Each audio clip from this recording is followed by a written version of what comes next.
Nazir Hamid. A single drop of blood at a crime scene that didn't belong to anyone who lived there. For years, that drop was the only thing investigators had to work with. No name, no face, just a stranger's DNA and a question nobody could answer. And then, almost a decade later, a company laptop shipped halfway around the world finally gave that blood a name. To understand how it got there, you have to go back to a quiet apartment complex in Maple Shade, New Jersey. Sasikala Nara was 38 years old, a wife and a mother living an ordinary life just off Route 73. She and her husband, Hanumantha, had built that life around their 6-year-old son, Anish. By every account, they were a family that kept to themselves and bothered no one. On the evening of March 23, 2017, that life ended inside their apartment at the Fox Meadows complex. Sasikala had been stabbed to death. Her 6-year-old son was killed alongside her. Hanumantha came home that night, found them, and called 911. Maple Shade's police chief, Christopher Fletcher, would later describe the scene as something close to beyond comprehension. The aftermath of a mother and her child who had spent their final moments trying to survive. For a long time, the case had no clear suspect, only that one foreign clue. A drop of blood at the scene didn't match anyone in the family.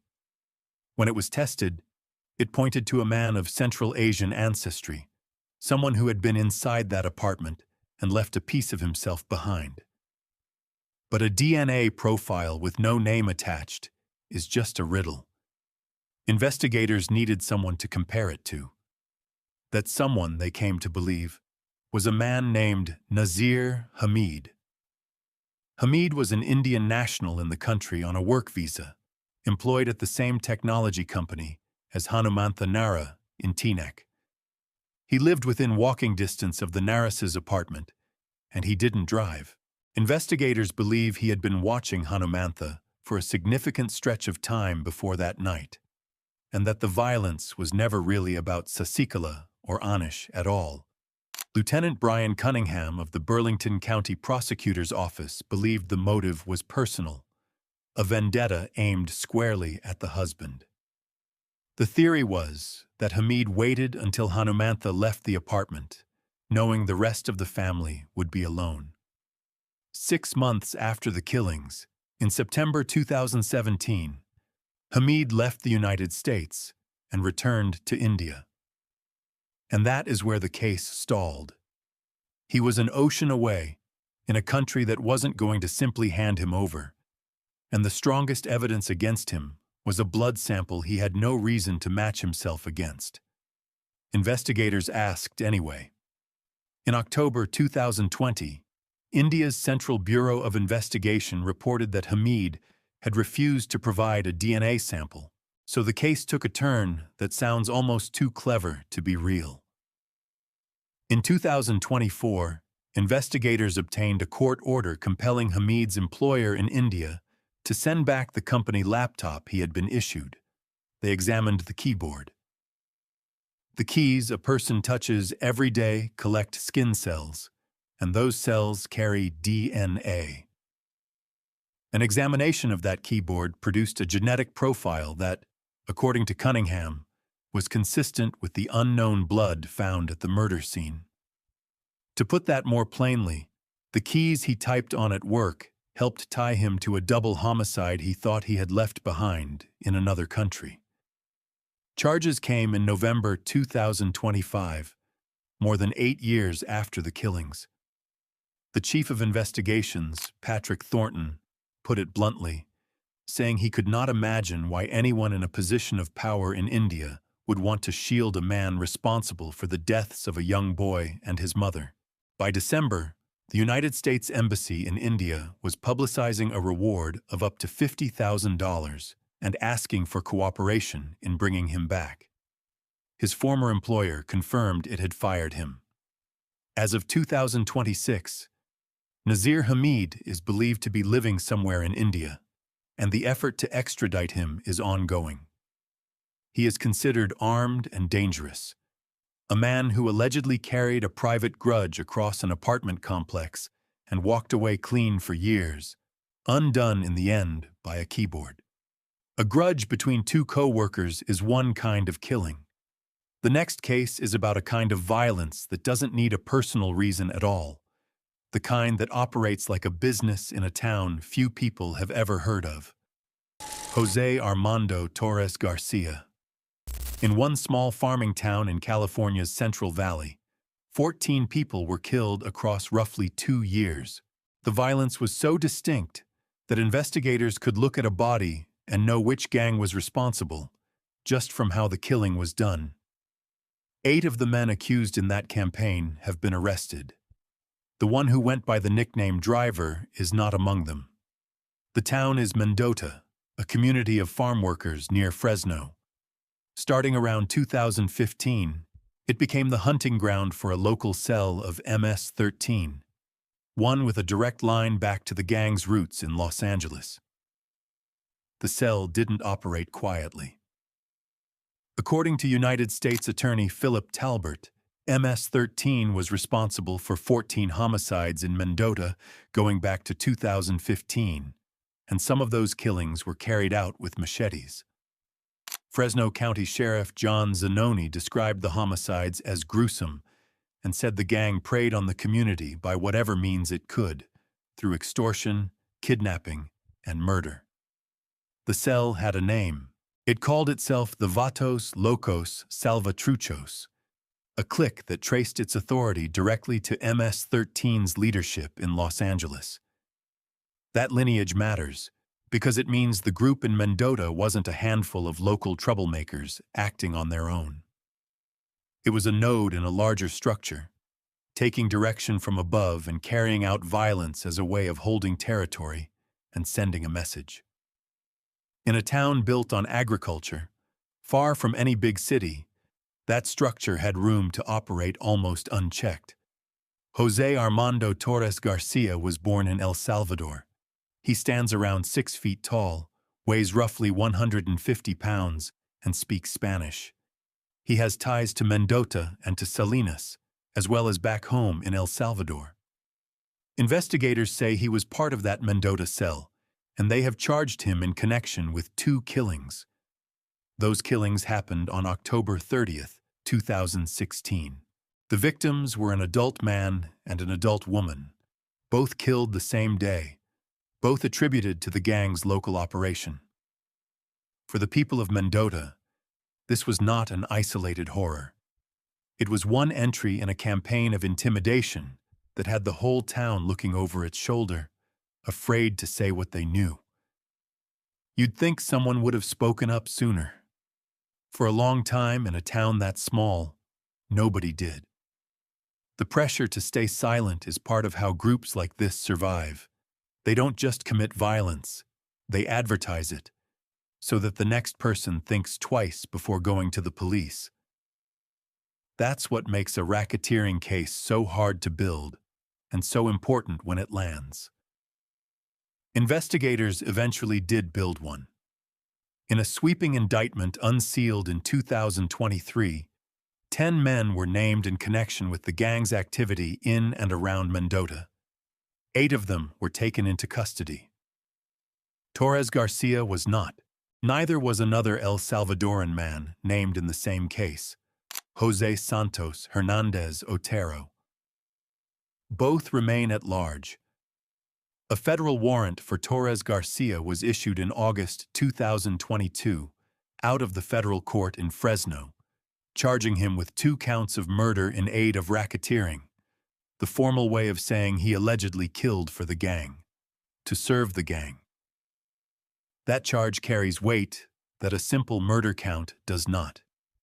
It treats the killing not as a private act of violence, but as part of running a criminal enterprise, which is exactly why federal prosecutors built the larger case the way they did. It also points to the problem of finding him. A man with roots in El Salvador, who speaks the language and knows the country, has somewhere to disappear to that sits well outside the easy reach of American law. Catching a foot soldier who has gone home is rarely as simple as knowing his name. The story does have one quieter ending.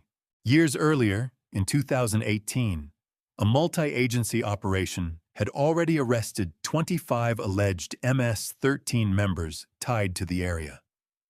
Between those arrests and the later indictment, the killings stopped.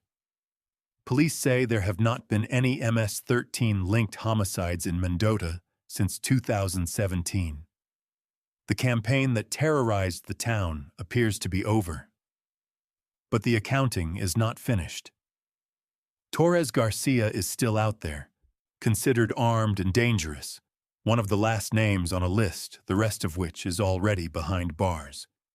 He is a foot soldier, a man accused of doing the gang's killing on the gang's orders. Which raises an obvious question. If the people who carry out the violence are this hard to catch, what about the man who gives the orders for an entire country? Yulan Adonai Archaga Carillas. He had already been arrested. He had already been convicted. He was already inside the system, exactly where the law is supposed to keep someone like him. And then, on an otherwise ordinary morning, roughly 20 gunmen dressed in police and military uniforms walked into a Honduran courthouse and walked back out with him. He has not been seen in public since. Yulan Adonai Archaga Carillas, known by the aliases Alexander Mendoza and Porky, is described by the FBI as the highest-ranking leader of MS-13 in all of Honduras. Born on February 13, 1982, he is a short, heavy-set man who is believed to speak only Spanish. And according to prosecutors, almost nothing the gang did in Honduras happened without him. He allegedly directed its drug trafficking, its money laundering, its kidnappings, and its murders. He supplied members in both Central America and the United States with guns, drugs, and cash. He moved cocaine through Honduras and into the United States by the ton. And he is accused of personally ordering and at times taking part in the killings of rival gang members and even his own associates. He was arrested in 2015, and in August 2018, a Honduran court convicted him on conspiracy and related charges. For a moment, it looked like the system had won. Then came February 18, 2020. As he was moved through a courthouse in the city of El Progreso, the armed men in uniforms stormed the building. In the gunfire that followed, multiple Honduran officers were killed, and Archaga Carillas vanished into a country where his organization holds enormous power. He simply disappeared. The brazenness of it is hard to overstate. This was not a quiet escape through a back door. It was a coordinated assault, carried out by men disguised as the very authorities they were attacking. And it ended with police dead and a convicted gang leader walking free. In the United States, prosecutors in Manhattan had been building their own case. A superseding indictment in September 2021 charged him with racketeering conspiracy, conspiracy to import cocaine, and weapons offenses involving machine guns. That same year, the FBI added him to its 10 most wanted fugitives list, a designation reserved for the small number of fugitives the Bureau considers both especially dangerous and worth a nationwide push to capture. His case became part of a federal effort built specifically to dismantle MS-13. And in February 2025, the United States formally designated the gang itself a foreign terrorist organization, putting Archaga Carillas in the same legal category as the leaders of groups the country goes to war against. The reward offered for information that leads to his capture tells you how seriously this is taken. It started at $100,000. It was raised to $5 million. And on June 18, 2026, the State Department raised it again to as much as $10 million. That's not a typo. $10 million for one man. The officials chasing him have not been subtle about why. The Attorney General, Pamela Bondi, said this terrorist leader can no longer be allowed to live free while MS-13 devastates communities across America and the wider hemisphere. The director of the FBI, Kash Patel, said that dismantling and ultimately eliminating MS-13 remains one of the agency's highest priorities, and that they will not stop until the job is done. A reward that size is its own kind of statement. The government does not offer $10 million for a street-level criminal. That figure is reserved for the people it considers the architects, the ones whose removal it believes could actually weaken an organization rather than simply trim its edges. By raising the offer that high, the message to anyone in Honduras who might know where he is became very simple. The information is worth more than many people earn in a lifetime. For now, the job is not done. Archaga Carayas is believed to still be somewhere in Honduras, the country where uniformed gunmen once shot their way into a courthouse to set him free. He is considered armed and extremely dangerous, a man who allegedly ran a criminal empire from the top and then slipped out of custody as if the conviction never happened. From the man at the very top of an international gang, the next case scales all the way back down to one: a single fugitive, an ordinary trade, and a list of killings that may not stop at one. Dennis St. John Rodriguez Jr. On paper, he was a barber, someone who cut hair for a living, the kind of person you'd never think twice about. But the Hillsborough County Sheriff's Office in Florida wants to talk to him about a man who was killed in 2016.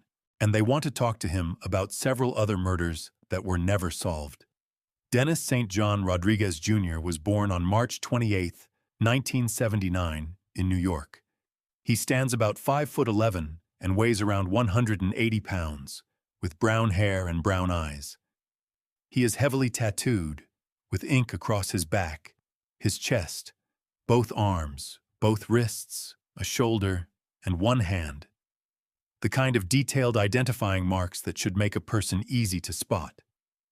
Investigators have identified him as an alleged member of the Latin Kings, one of the oldest and largest street gangs in the country. The case that put his name on a federal warrant centers on the killing of a man in Ruskin, a community south of Tampa, in 2016. Rodriguez is accused of involvement in that murder. But what makes his case unsettling is that it doesn't end with one victim. The sheriff's office has said it also wants to question him in connection with several other unsolved murders in the area. And somehow it gets worse, because that means the people investigating him believe a single fugitive may be a thread running through more than one unsolved death. By the time the system moved against him, he was already gone. A federal arrest warrant was issued on December 22, 2017, out of the federal court for the Middle District of Florida. The charge was unlawful flight to avoid prosecution, tied to first-degree premeditated murder with a weapon. That charge is its own kind of admission of how the case unfolded. It exists because someone wanted for murder didn't wait around to be arrested. He ran. Investigators believe he ran all the way to Mexico, to a city called Celaya, and that he may be doing there exactly what he did here, working as a barber. It's a quiet kind of disappearance. No dramatic courthouse breakout, no army of gunmen. Just a man with a common trade slipping across a border into a country where extradition is slow, complicated, and never guaranteed. A barber's chair is a good place to hide. People come and go. Nobody asks where you came from. And a new town is just a new set of customers. The FBI does not treat him as a low-level concern. He is listed as armed, as extremely dangerous, and specifically as an escape risk, which is the Bureau's way of saying that even if he were located, getting him into custody would not be simple.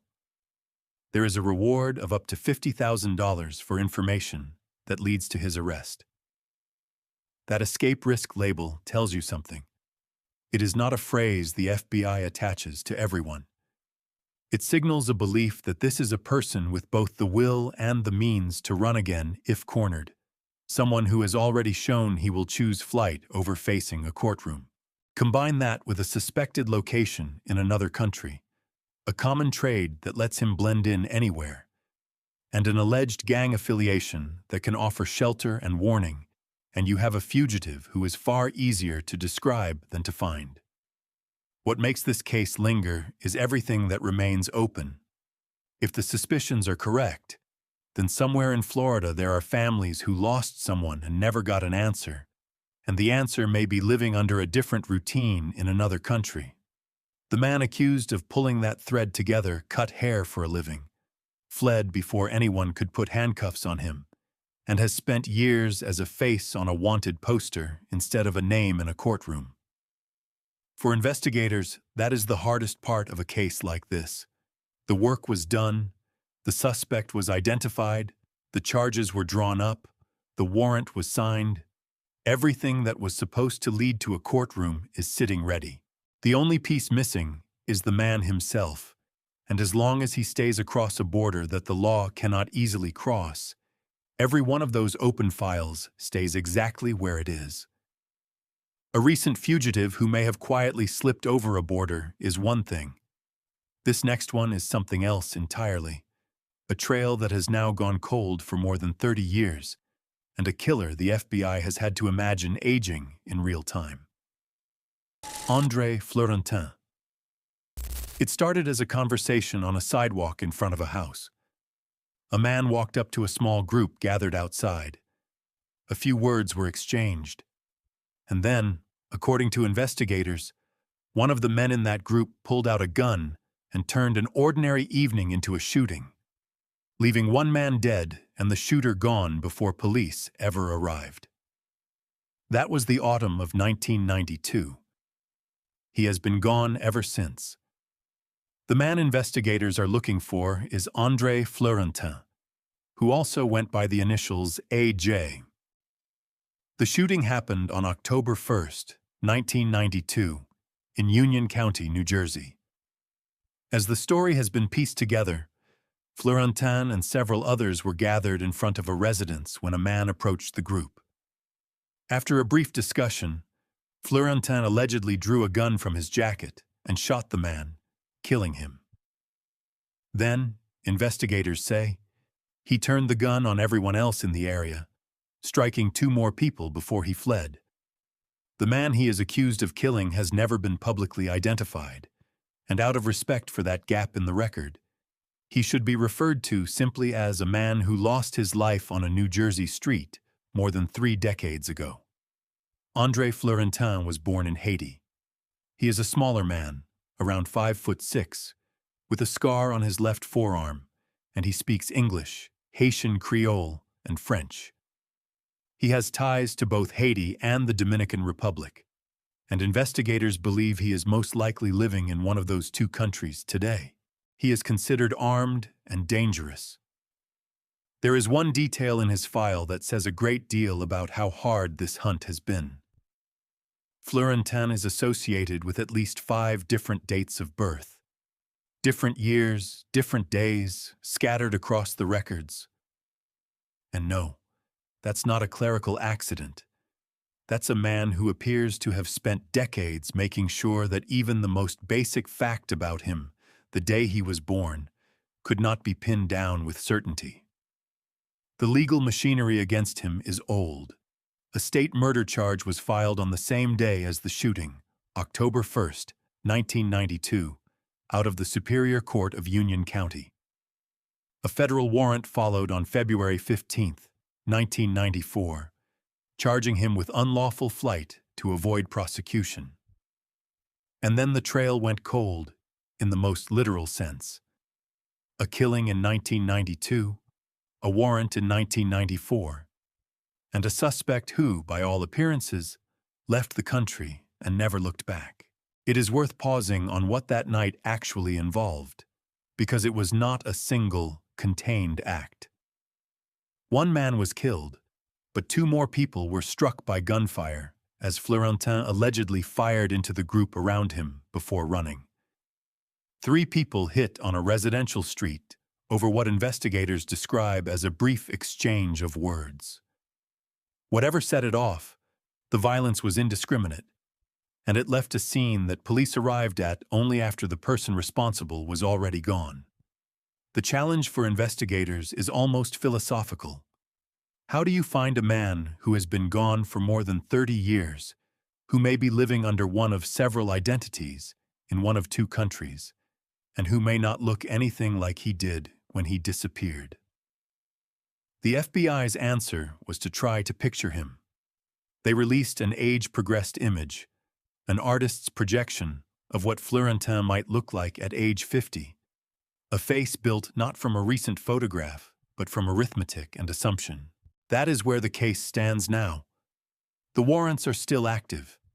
The age progression image is still circulating, and André Florentin is still out there, more than 3 decades after a brief conversation on a sidewalk ended with one man dead and another vanishing into the night, having allegedly kept himself one identity ahead of the people looking for him ever since. And somewhere behind all of it is a family that has been waiting longer than almost anyone can imagine. The man who lost his life that evening has a name his loved ones still carry, even if it was never made public, and they have spent more than 30 years without the one thing the justice system was supposed to give them. A child born the year of that shooting would be middle-aged now.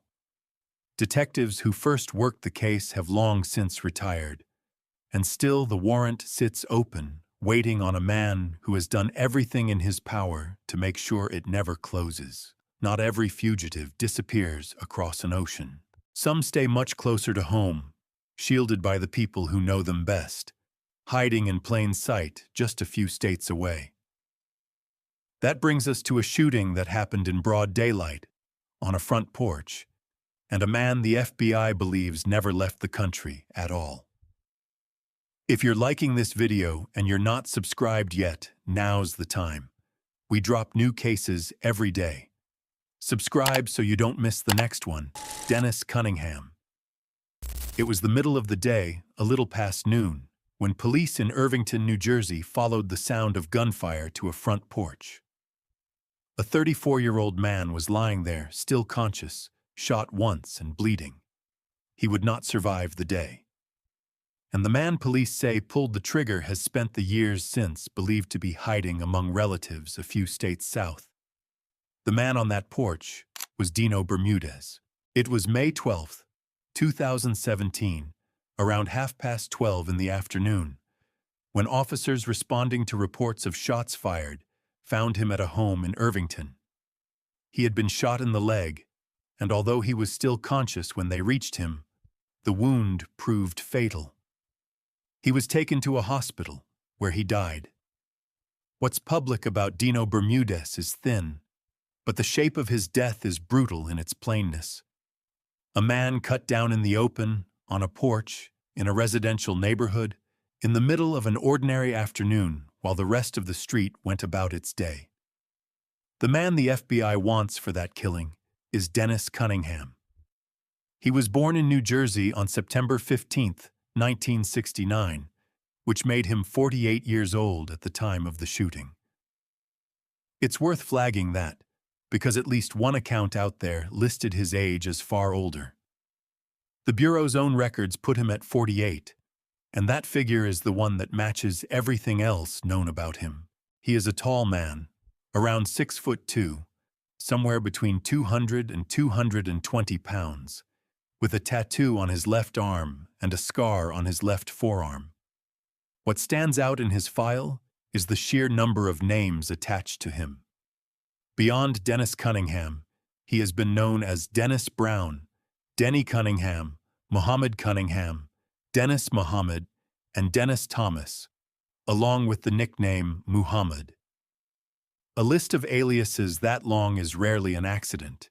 It's a tool, a way of blurring the line between who a person is and who they claim to be, and it makes the job of tracking him down that much harder. The charges against him stack up well beyond the killing itself. New Jersey filed murder charges on June 15, 2017. He is also wanted for unlawful possession of a firearm by a convicted felon, which tells you he carried a record long before that afternoon in Irvington, and for robbery. On September 8, 2017, a federal warrant was issued out of Essex County, charging him with unlawful flight to avoid prosecution. In plain language, the federal government believes he crossed state lines specifically to get away from the New Jersey case. And investigators have a fairly specific idea of where he went. The FBI's Atlanta and Newark field offices believe Cunningham fled toward metropolitan Atlanta, where he has relatives, with ties to communities including Douglasville and Jessup in Georgia. He also has connections back in Newark and Irvington, and to Easton, Pennsylvania. The Bureau has gone back to the public more than once asking for help locating him, which usually points to the same frustrating reality. You'd think someone close to him would have come forward by now. So far, no one has. That silence is its own kind of obstacle. A fugitive who flees to a city full of strangers is exposed, but one who runs to family is wrapped in a layer of protection that no warrant can easily pierce. Relatives can offer a place to sleep, a way to move money, and most importantly, a warning when investigators start asking questions. As long as the people around Cunningham choose loyalty over a phone call, a man wanted for a daylight killing can keep living quietly in a place where everyone around him already knows exactly who he is. For now, Dennis Cunningham remains at large and is considered armed and dangerous, a man with a long string of names and a short, violent afternoon on a New Jersey porch behind him, somewhere in the South, waiting out a case that has not moved in years. From a fugitive who ran only after the shooting, the next case turns to a man who ran much later in the process, after a jury had already found him guilty and a judge had already told him he would die behind bars. Wilfredo Rodriguez. He was arrested. He stood trial. A jury found him guilty of murder, and a judge sentenced him to spend the rest of his life in prison. And then the court let him walk out on bail while he appealed. And when that appeal failed and it came time to surrender himself, he simply never showed up. That was nearly 40 years ago, and he has been a fugitive ever since. The crime that started it all happened on June 7, 1983, in Irvington, New Jersey. According to investigators, Wilfredo Rodriguez and a male relative got into an argument, and that argument ended with the relative stabbed 17 times. The man who died has never been publicly named in any accessible record, so out of respect, he is best described simply as a relative of the man accused of killing him. Whatever lay behind the dispute, the violence was extreme and personal, the kind of attack that leaves no doubt about intent. Rodriguez did not get away cleanly, at least not at first. He was arrested, he was put on trial, and the system did what it was supposed to do. A jury convicted him of murder, and he was sentenced to life in prison. By any normal measure, that should have been the end of the story. A killing, a conviction, a life sentence. But then came the part that's genuinely hard to believe. While his case was on appeal, Rodriguez was released on bail. He was a convicted murderer, sentenced to life, and he was allowed to walk free while the courts reviewed his case. And no, that's not a misreading of the record. When the appeal was finally denied, and he was ordered to report to prison to begin serving that life sentence, he didn't surrender. He vanished. Around 1987, Wilfredo Rodriguez disappeared, and the conviction that was supposed to hold him meant nothing at all. The warrants followed quickly. A bench warrant was issued out of the Essex County Superior Court on October 6, 1987. A federal warrant came on May 5, 1988, charging him with unlawful flight to avoid prosecution. New Jersey authorities also list charges of conspiracy to commit murder and weapons offenses tied to the case. On paper, the full weight of the law came down on him. In reality, there was no longer anyone there for it to land on. Wilfredo Rodriguez was born in Lajas, Puerto Rico, on November 8, 1963. He is a slight man, around 5'8" and only about 130 pounds, with dark brown hair, brown eyes, and a tattoo on his upper right arm. He worked as a furniture refinisher and as a laborer. Over the years, he has used other names, including Roberto Ortiz and Chari Wilfredo, and he has ties that stretch from Puerto Rico to California to Mexico. Investigators describe him as a man with a violent temper who has been known to carry a knife. Those international connections are a large part of why he has stayed gone so long. A man who can move between Puerto Rico, the mainland, and Mexico, working a quiet trade under more than one name, leaves very little for investigators to grab onto.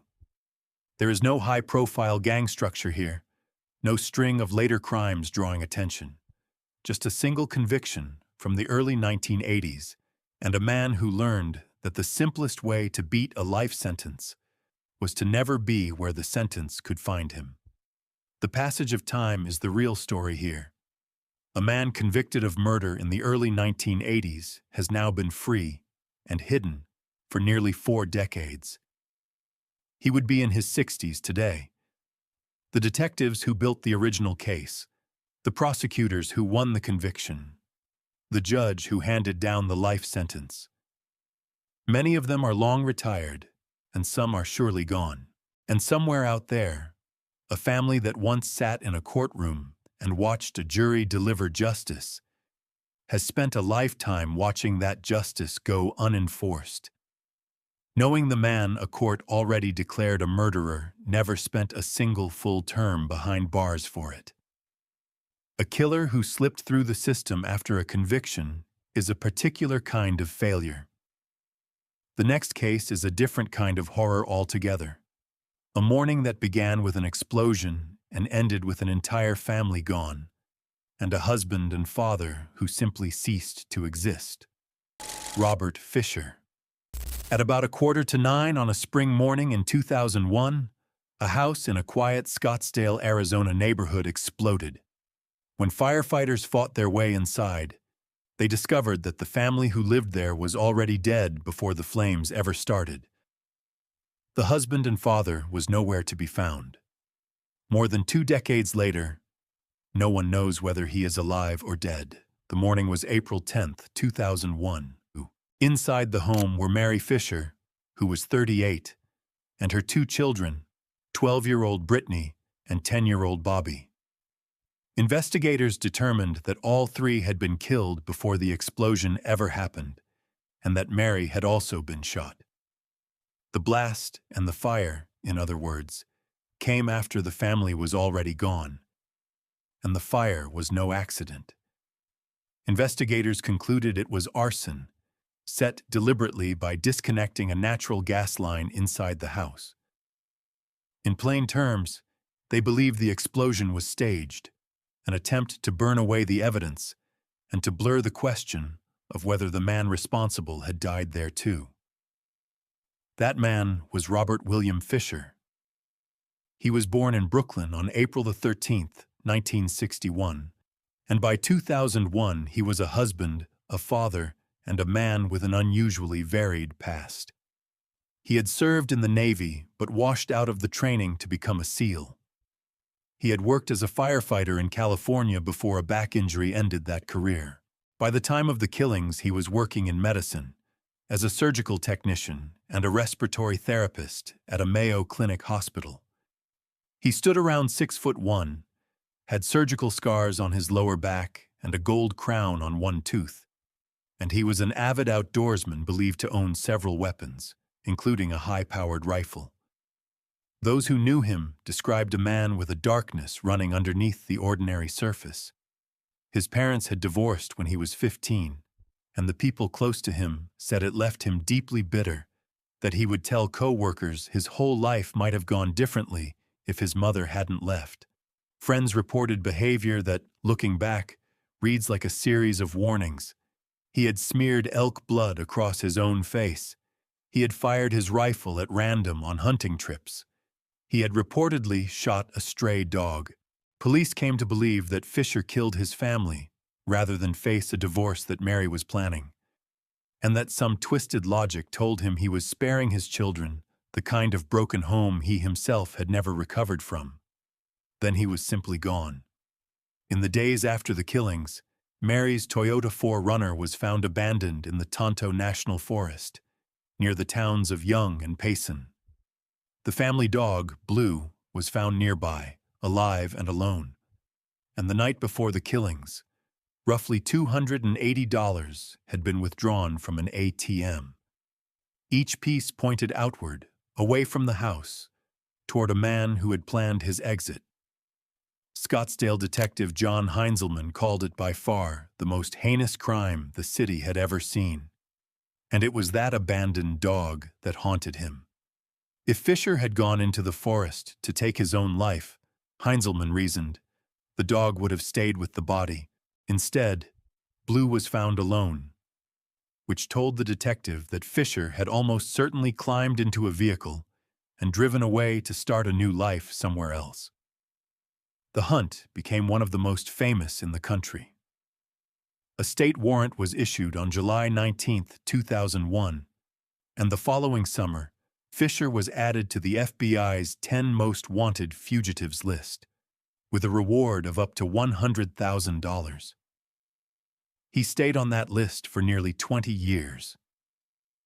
In November 2021, the FBI removed him, not because he had been caught, but because his case no longer fit the criteria for the kind of publicity the list is meant to generate. He remains an actively wanted fugitive to this day.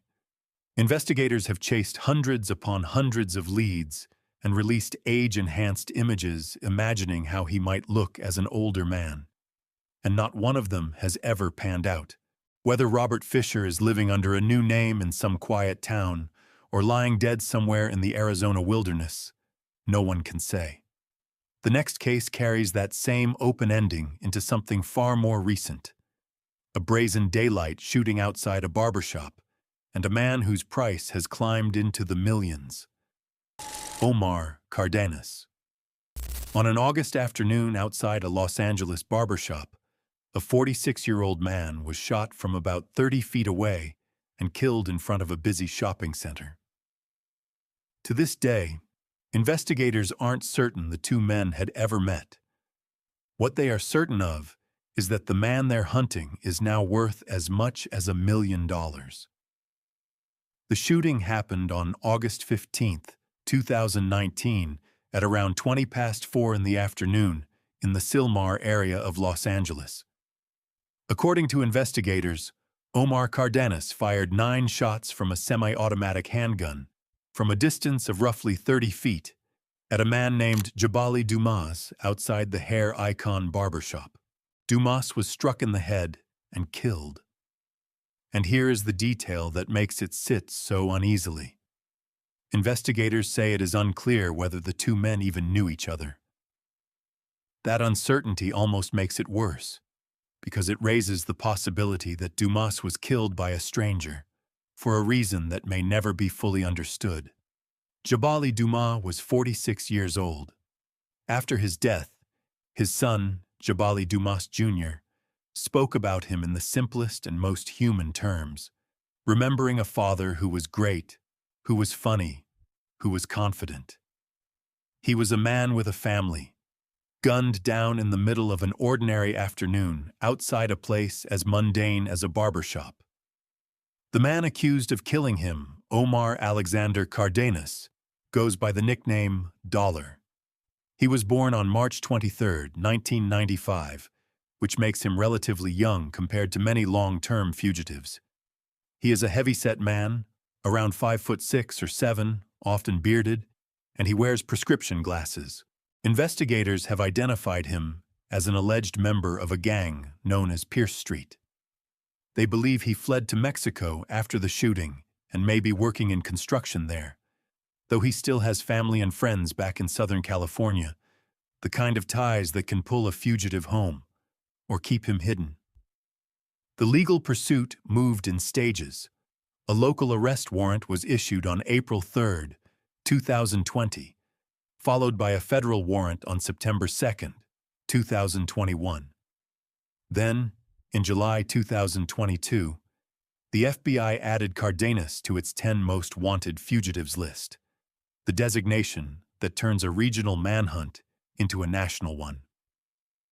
The reward tells the story of how badly authorities want him. It began at $100,000. It was raised to $250,000 in 2023. And in March 2026, the FBI's Los Angeles Assistant Director in Charge, Akil Davis, announced that it was being raised again to as much as $1 million. That kind of escalation is not routine. It is what happens when a case stays cold for too long and investigators are willing to put real money behind the hope that someone, somewhere, will decide the payout is worth a phone call. Part of what keeps the case stuck is geography. If Cardenas really did cross into Mexico, then the same border that let him slip away now stands between him and any American courtroom. Extradition across that line is possible, but it is slow and uncertain, and it depends on first knowing exactly where a man is in a country where a person who wants to vanish into construction work and a new neighborhood can do exactly that. The reward money is, in a sense, an attempt to solve that problem from the inside, to make it worth someone's while to give him up. The officials connected to the case have kept Dumas at the center of it. The former chief of the Los Angeles Police Department, Michelle Moore, pointed out that Dumas had been gunned down years earlier and that there was still no justice for him or for his family. The current chief, Jim McDonnell, has framed the mission in equally plain terms, saying the goal is simply to locate Cardenas, to apprehend him, and to bring justice to the Dumas family. For now, Omar Cardenas remains at large, most likely south of the border, a young man with $1 million price on his head and a barbershop killing he has never had to answer for. The final case brings the search full circle, back to a husband, a closing time shift, and a wife who wanted nothing more than to go home. Bhadresh Kumar Patel. Just before midnight, a customer walked into a Dunkin' Donuts in Maryland and found it eerily empty. The lights were on, but there was no one behind the counter. What that customer couldn't see was the back room, where a 21-year-old woman lay dead, and her husband was already making his way toward the airport. The night was April 12, 2015. The Dunkin' Donuts sat on Arundel Mills Boulevard in Hanover, Maryland, and it was a store where both Bhadresh Kumar Patel and his young wife Palak worked, a shop owned by a relative. Surveillance footage from that night told a quiet, terrible story. It showed the couple walking together to the back of the store at around 9:30. Sometime later, Bhadresh Kumar emerged alone. He calmly turned off an oven, and he left. It wasn't until a customer came in, found no one working, and flagged down a nearby officer that anyone went into that back room. There, the officer found Palak. She had been beaten and stabbed to death. Palak Patel was 21 years old. She and Bhadresh Kumar had married in an arranged marriage in November 2013 and come to the United States together in September 2014. By the spring of 2015, their visas had expired and their lives were tangled in uncertainty. And in the minutes before she was killed, Palak had been on the phone with her family back in India, telling them something simple and heartbreaking. She wanted to come home. Her husband overheard that conversation. He wanted to stay in the United States. That, investigators believe, is the fault line the entire tragedy ran along. What Bhadresh Kumar did next showed a chilling presence of mind. After the killing, he walked back to the couple's apartment on foot. From there, he took a cab to a hotel near Newark Liberty International Airport, and he paid in cash. The last confirmed sighting of him was on the morning of April 13, 2015, at Newark Penn Station. Then he was gone.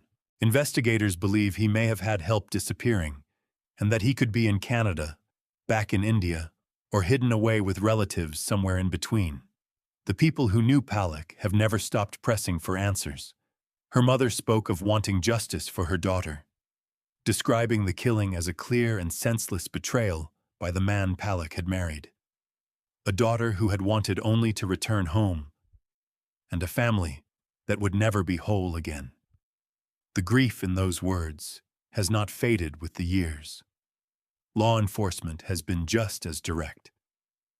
FBI Special Agent Jonathan Schaffer said that Patel immediately formulated a plan to evade police and flee, and he made a point that has guided the search ever since, that someone out there knows this man, whether they realize it or not, and that someone knows where he is.